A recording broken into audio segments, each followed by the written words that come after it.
크게 아멘으로 화답합니다. 할렐루야. 따라하시겠습니다. 반석 위에 믿음을 세우라. 반석 위에 믿음을 세우라 라는 제목으로 말씀 전합니다. 여름에 항상 있는 것이 있습니다. 다름 아니라 장마입니다. 금년의 장마는 꽤 길다고 합니다. 일기예보는 항상 변화무쌍하지만 완전히 근거 없는 것은 아닙니다. 이 장마에 사람들이 대비해야 합니다. 특히 장마로 인한 홍수에 대비해야 합니다.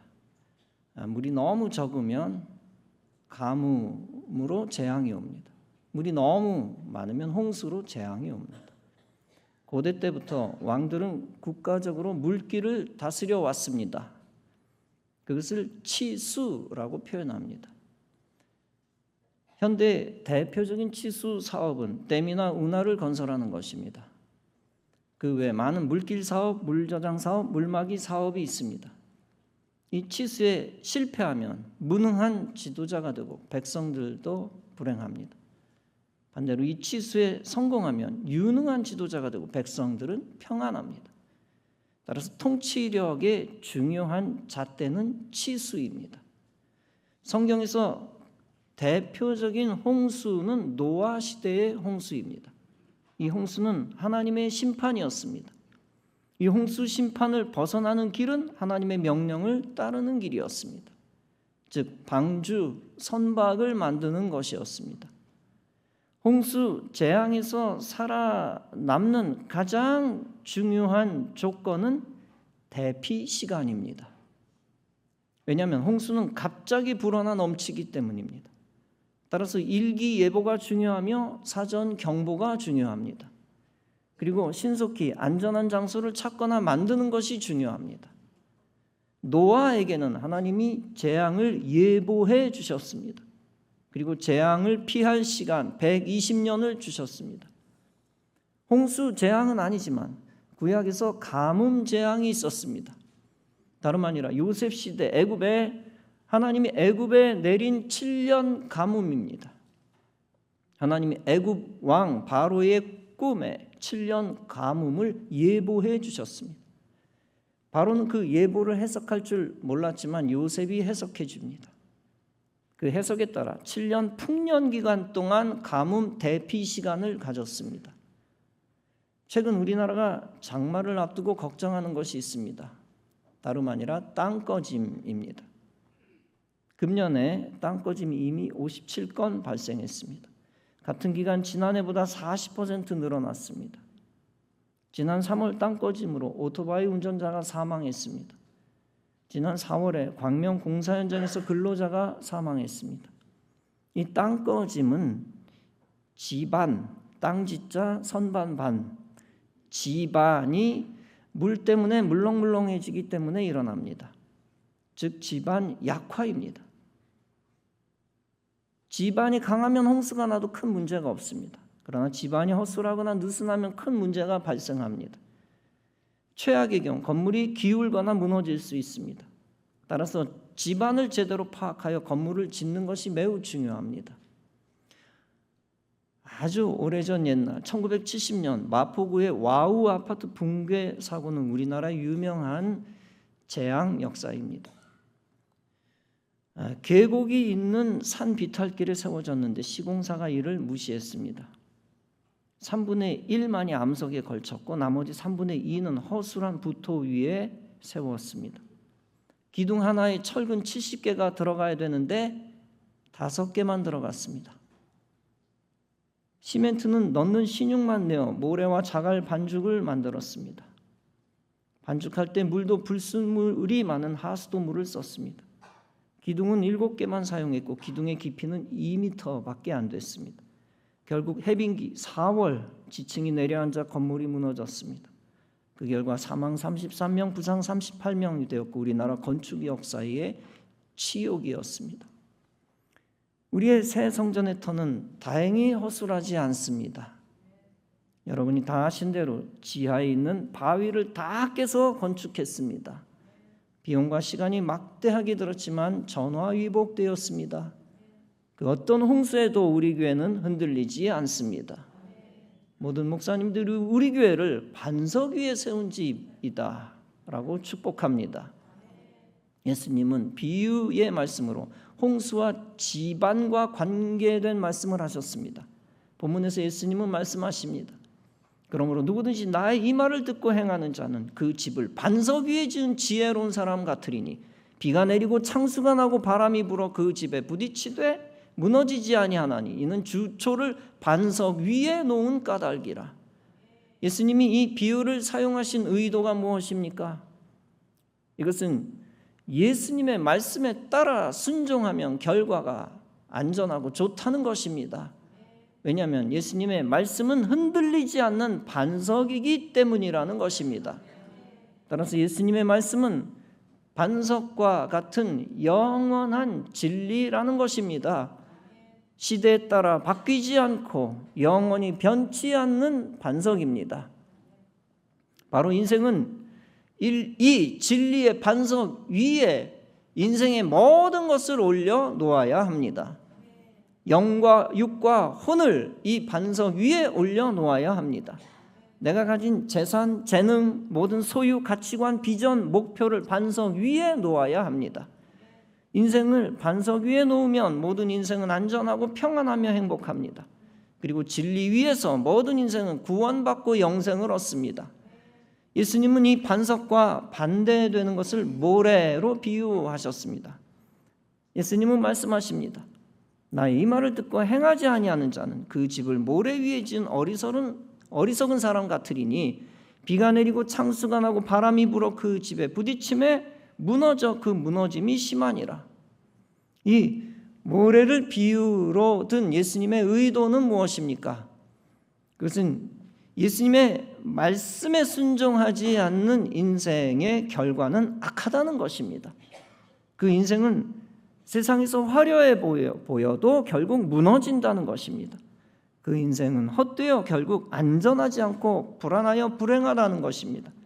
그리고 그 인생은 진리가 아닌 터 위에서 멸망한다는 것입니다. 그러므로 우리는 우리 인생을 모래와 같은 세상 위에 올려놓아서는 안 됩니다. 세상 가치관과 지식, 불신앙과 비진리 위에 놓아서는 안 됩니다. 세상이 만든 우상을 숭배해서 안 되고 이단에 빠져서도 안 됩니다. 세상 쾌락과 죄악에 빠져서도 안 됩니다. 세상의 반성경적 소리에 귀를 기울여도 안 됩니다. 그 모든 세상의 것은 신기루이며 허상이며 허영이며 헛된 꿈입니다. 세상의 소리가 거짓임을 알아차리면 빨리 차단해야 합니다. 그것이 허무하고 헛된 비진리임을 알았으면 빨리 빠져나와 대피해야 합니다. 왜냐하면 세상의 소리는 달콤해도 결과가 안 좋기 때문입니다. 인생을 죄에 중독시키고 파멸시키고 지옥으로 이끌기 때문입니다. 결국에는 기독교를 대적하게 하고 세상의 소리는 하나님을 떠나게 하기 때문입니다. 그 세상의 소리를 듣는 인생은 모래 위에 지은 성과 같아 결과가 안 좋습니다. 홍수가 나고 태풍이 불면 무너질 수밖에 없습니다. 따라서 모든 인생은 세상의 소리를 듣지 말고 주님의 말씀만 따라야 합니다. 불순종하지 말고 항상 진리의 말씀에 순종해야 합니다. 교회를 떠나거나 예배를 멈추지 말고 일생 교회 안에서 예배드려야 합니다. 그것이 사는 길이고 구원받는 길입니다. 그것이 생명 얻는 길이고 참 행복을 얻는 길입니다. 그리고 그것이 하나님 곁에서 하나님과 동행하는 길입니다. 혹자는 이렇게 변명합니다. 꼭 예배 잘 드린 사람이 믿음 좋은 거 아닌 것 같습니다. 교회 안 다니고 예배 안 드려도 믿음 좋은 사람 있습니다. 그러나 이 말은 모래와 같은 세상의 소리 중 하나입니다. 진정 믿음이 없는 자는 예배를 귀하게 여길 수 없습니다. 하나님 믿지 않는 자는 교회 다닐 수 없고 예배 잘 드릴 수 없습니다. 오직 믿음 있는 자가 예배를 잘 드립니다. 하나님 믿는 자가 결국 교회 다닙니다. 세상을 사랑하면 결국 예배 안 드리고 교회를 떠나게 되어 있습니다. 경건 생활이 체질에 맞지 않으면 결국 교회를 떠나게 되어 있습니다. 돈을 사랑하거나 쾌락을 사랑하면 결국 교회를 떠날 수밖에 없습니다. 그런 사람은 불순종하는 자로서 모래 위에 성을 세운 사람입니다. 세상의 명예와 권력과 인기를 하나님보다 사랑하는 자입니다. 그런 자의 마지막은 무익하고 헛되고 허무하고 후회스럽고 결과가 악합니다.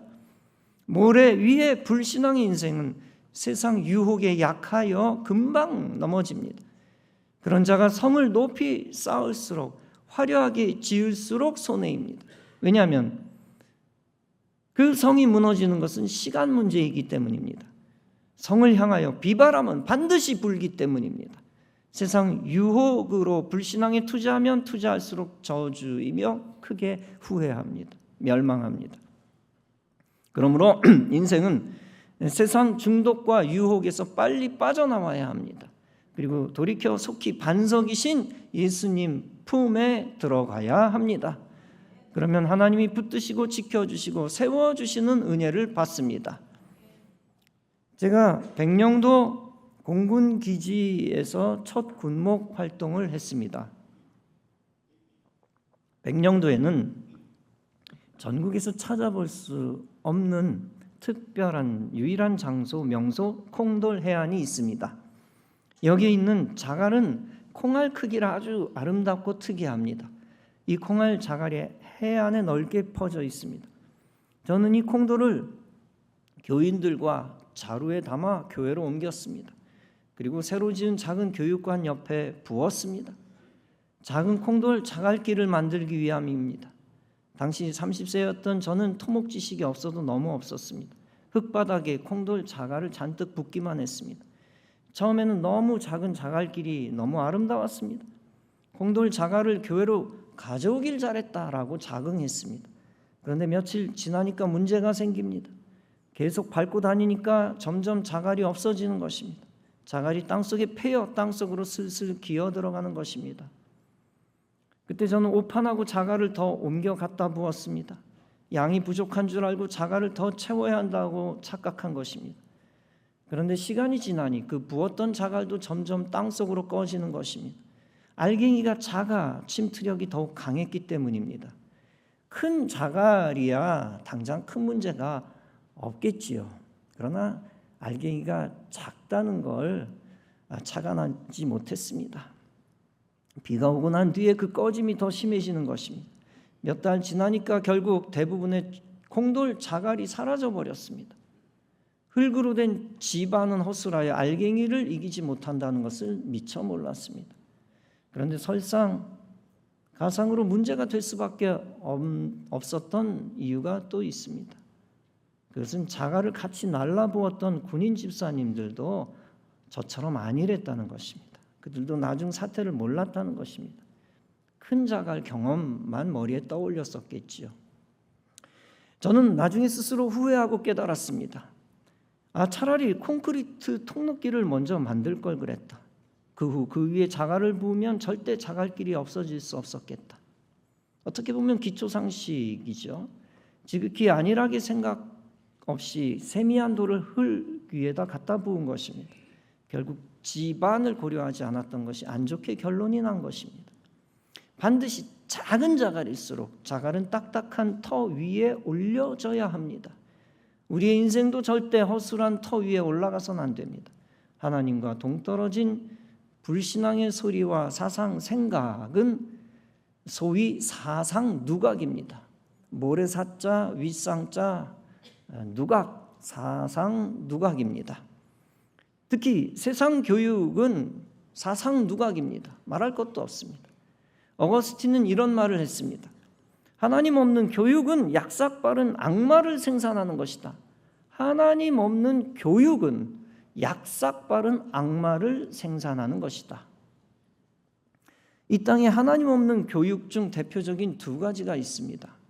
그것은 첫째, 거짓 신화와 같은 진화론과 둘째, 동성애 교육입니다. 동성애 찬성 교육. 이 두 가지 세상 교육 때문에 나라마다 교회와 예배가 무너졌습니다. 이미 영국 등 유럽 국가들에서 차별금지법이 통과되었습니다. 그로 인하여 지금 기독교 목사들이 동성애 반대를 하면 형벌을 받습니다. 최근 차별금지법에 관대한 권세자들이 기지개를 켜고 있습니다. 기회가 왔다라고 생각하며 하나님을 대적하는 법을 통과시키려 합니다. 당장 통과시키기 어려우니까 논의를 개진하자라고 수작을 부리고 있습니다. 그러면서 꿈틀거립니다. 그러나 우리나라는 전 세계에서 기독교 신앙을 지키는 최후의 보루입니다. 기독교인이 하나로 뭉치면 대적들은 힘을 쓸 수 없습니다. 은평 제1장로교회 심하보 목사님은 교회 정문에 지금 플래카드를 붙였습니다. 남자 며느리, 여자 사위 동성애를 인정하는 차별금지법 반대. 한국교회는 이를 추진하는 정당을 지지하지 않습니다. 참으로 한국교회를 침몰 가운데서 구출해내는 귀한 교회라고 생각합니다. 여러분, 나라든 교회든 가정이든 신앙적 기초가 빈약하면 반드시 꺼집니다. 침몰합니다. 백성들에게 성경을 진리로 가르쳐야 합니다. 그렇지 않으면 비진리가 판을 치고 백성들은 비진리를 진리로 착각합니다. 결국 비진리를 따라 살다 하나님의 심판받고 멸망합니다. 빌립보 교인들은 처음에 진리 위에 섰습니다. 바울을 통해 복음 듣고 흔들리지 않는 믿음을 가졌습니다. 그러나 시간이 흐르면서 그들은 흔들렸습니다. 믿음으로 산다는 것이 부질없이 느껴졌습니다. 진리가 아니라 세상의 생각, 사상 위에 올라가기 시작합니다. 아마 세상에서 인정받고 싶었기 때문일 것입니다. 때론 세상 사람처럼 욕망대로 쾌락을 즐기고 싶었기 때문일 것입니다. 그 위기 속에서 바울은 빌립보 1장에서 그들에게 이렇게 권면합니다. 나의 사랑하고 사모하는 형제들아, 주 안에 굳게 서라. 너희는 내게 배우고 본바를 듣고 본바를 행하라. 그리하면 평강의 하나님이 너희와 함께 계시리라. 이것은 성도가 말씀에 순종하여 흔들리지 않는 믿음 가지라는 것입니다. 그 흔들리지 않는 믿음으로 불신앙을 이기고 진리 없는 세상을 이기라는 것입니다. 믿음이 흔들리면 세상에 속한 자가 됩니다. 그러면 세상이 심판받아 무너져 멸망할 때 함께 묻혀 흔들려 멸망합니다. 반대로 믿음이 흔들리지 않으면 반석 되신 예수님께 속한 자 됩니다. 그러면 세상이 심판받아 무너져도 멸망해도 그곳에서 견디며 구원받습니다. 미국의 설교가 벤스 헤브너 목사가 있었습니다. 그가 주장한 것이 있습니다. 그것은 순종의 삶과 불순종의 삶이 극히 대조적 결과를 가져온다는 것입니다. 그는 이렇게 말한 바 있습니다. 복과 저주를 갈라놓는 대표적인 단어는 순종과 불순종이다. 그것은 우리의 삶의 성공과 실패, 행복과 불행을 갈라놓는 키워드이다. 그렇습니다. 말씀에 순종하는 삶은 믿음의 기초가 튼튼한 삶입니다. 어떤 풍파와 환난과 불신앙과 영적 대적에도 흔들리지 않습니다.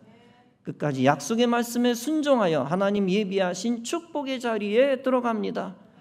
반대로 말씀에 불순종하는 삶은 믿음의 기초가 부실합니다. 그런 부실한 삶입니다. 어떤 풍파와 환난이 닥칠 때 자기 생각과 감정이 앞섭니다. 영적 대적이 위협하거나 유혹할 때 그 말을 진리로 착각하여 굴복합니다. 그로 인하여 약속의 말씀에 불순종하여 마귀의 뜻을 따릅니다. 그리고 하나님 예비하신 축복의 자리에 들어가지 못합니다. 믿음의 기초가 허술하니 결국 저주의 구덩이로 침몰하게 됩니다. 가나안 땅을 정탐하는 10명의 정탐꾼들이 있었습니다. 그들은 각 지파에서 하나씩 뽑힌 가장 탁월한 자였습니다. 한 명만 뽑혔으니 얼마나 뛰어난 사람들입니까? 그들이 40일간 가나안 땅을 정탐한 후에 어떻게 되었습니까? 10명의 정탐꾼들은 믿음의 기초가 빈약한 자였습니다. 따라서 가나안의 대적들이 강한 것을 보고 두려워하여 흔들렸습니다. 그리고 우리는 가나안 땅으로 들어갈 수 없습니다 라고 보고합니다. 지도자에게 또 백성들에게 보고를 합니다. 반대로 여호수아와 갈렙은 믿음의 기초가 튼튼한 사람이었습니다. 하나님 약속하신 말씀을 굳게 믿었습니다. 그리고 그 믿음 가지고 가나안 땅을 바라보았습니다. 따라서 가나안의 대적들이 강해도 두려워하지 않고 흔들리지 않았습니다. 그리고 하나님이 능히 그 땅을 우리에게 주실 것입니다 라고 보고했습니다. 여호수아와 갈렙은 다른 10명보다 인간적으로 더 뛰어나지 않았습니다. 그 10명보다 IQ가 더 좋다고 말할 수 없습니다. 2명이 10명보다 더 담력이 세거나 용맹스럽다고 말할 수도 없습니다. 2사람이 10명보다 출신이 더 뛰어나다고 말할 수도 없습니다. 2사람이 10명보다 감성지수나 사회성이 뛰어나다고도 말할 수 없습니다. 그리고 2사람이 인간적 개척 정신이나 땅 욕심이 많다고 할 수도 없습니다. 오직 2사람이 10명보다 뛰어난 건 단 하나뿐이었습니다. 즉 믿음의 기초가 튼튼한 것뿐이었습니다. 하나님 약속하신 것을 그대로 믿는 믿음, 순전한 믿음, 기초적 믿음입니다. 그 믿음의 기본기가 잘 돼 있으니 믿음의 말을 한 것뿐입니다. 하나님의 말씀을 진리로 믿으니 세상 것에 흔들리지 않았습니다. 세상에서 무엇을 바라보아도 유혹받지 않습니다. 그리고 불신앙의 말에 귀가 얇지가 않으니 무슨 말을 들어도 안 흔들립니다. 2사람 여호수아와 갈렙은 사람 따르지 않고 하나님만 따랐습니다. 여러분 2사람이 왜 나머지 10명의 입장에 굴복하지 않았습니까? 다수의 의견보다 중요한 것이 하나님의 약속이었기 때문입니다. 여러분 여호수아와 갈렙은 과연 민주주의 감성이 부족했을까요? 2사람이 민주주의 감성이 부족해서 10명을 따라가지 못한 것입니까?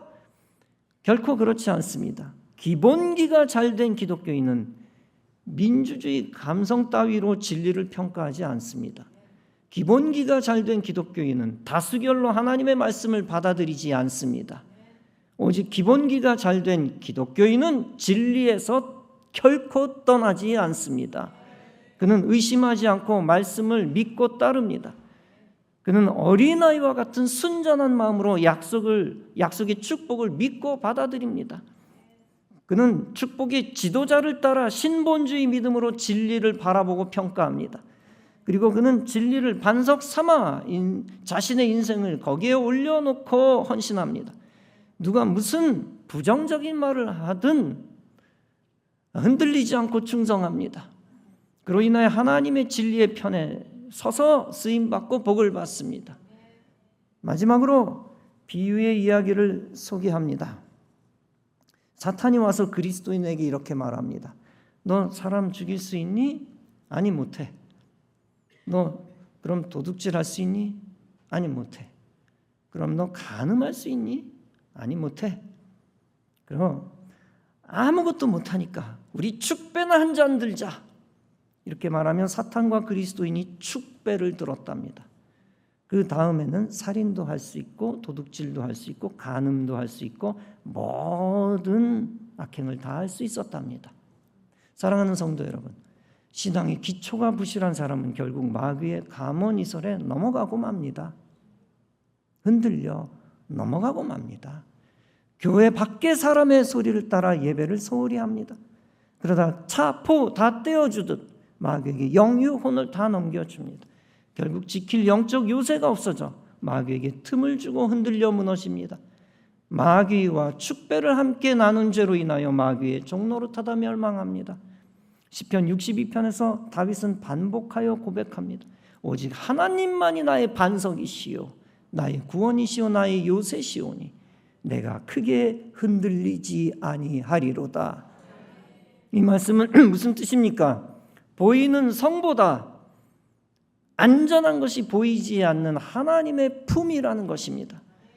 따라서 그는 하나님 안에 거하여 대적 원수 마귀를 이기겠다는 것입니다.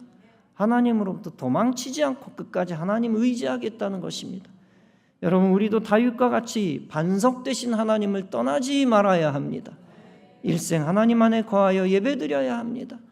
예배드리는 삶이 신앙의 기초 중의 기초입니다. 예배 현장을 반석처럼 여기고 예배드리는 삶이 중요합니다. 그것이 바로 반석 되신 예수님, 반석되는 진리의 말씀을 지키는 삶입니다. 이 시대는 신앙을 핍박하는 세력이 교회를 흔드는 시대입니다. 그리스도인을 흔들고 교회를 위해 헌신하는 자를 흔드는 시대입니다. 이런 악한 시대일수록 믿음의 기본으로 다시 돌아가시기 바랍니다. 순전한 믿음으로 약속의 말씀을 다시 붙드시기 바랍니다. 우리 교회를 위해 주신 하늘의 비전을 놓치지 마시기 바랍니다. 천국 백성에게 주신 거룩한 예배를 믿음으로 사수하시기 바랍니다.